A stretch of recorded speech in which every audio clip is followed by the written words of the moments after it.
as we unravel the mystery of the rhythmic beating of the heart, we come to realize that heart performs this function with flawless consistency.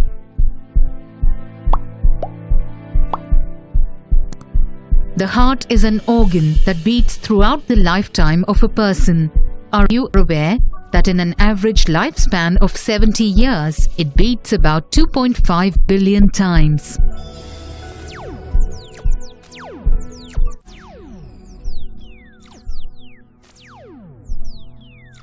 The heart beats rhythmically due to the electrical impulses which cause synchronized contraction of the heart muscles.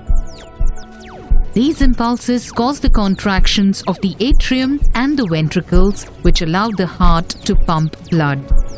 But have you ever wondered what controls the heartbeat?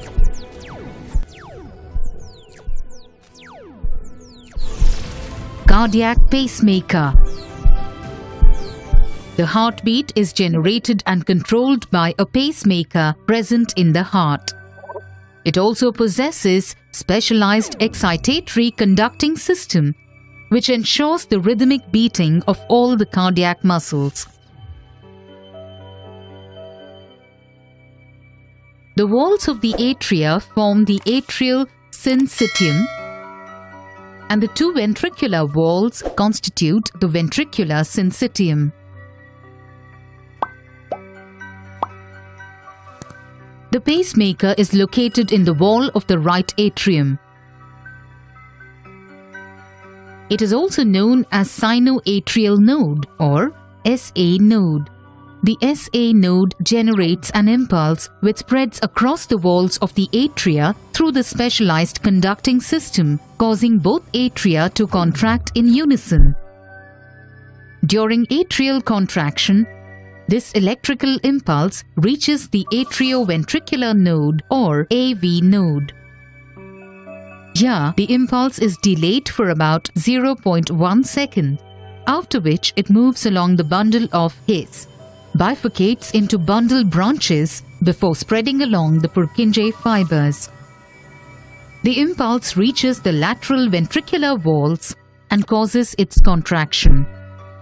Thus, the impulse generated at the SA node causes atrial contraction and flow of blood into ventricles, and then the ventricles contract, pumping the blood out of the heart. It is the impulse generated by the SA node that causes the heart's chamber and valves to work in tandem.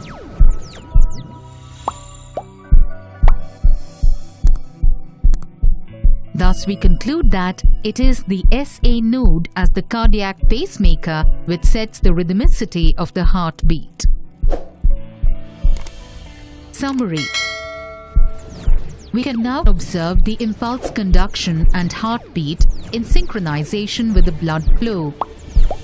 The cardiac cycle begins with the SA node generating an impulse which spreads to the two atrial walls and also reaches the AV node. The two atria which form the atrial syncytium contract. The AV node delays the transmission of the impulse by 0.1 second, which allows the atria to empty completely before the ventricles begin to contract. Then, the impulse moves along the bundle of His and finally through the Purkinje fibers to spread all over the ventricular walls. Finally, the ventricular syncytium contracts, thus pumping the blood out through the aorta and pulmonary artery. This is the end of one cardiac cycle.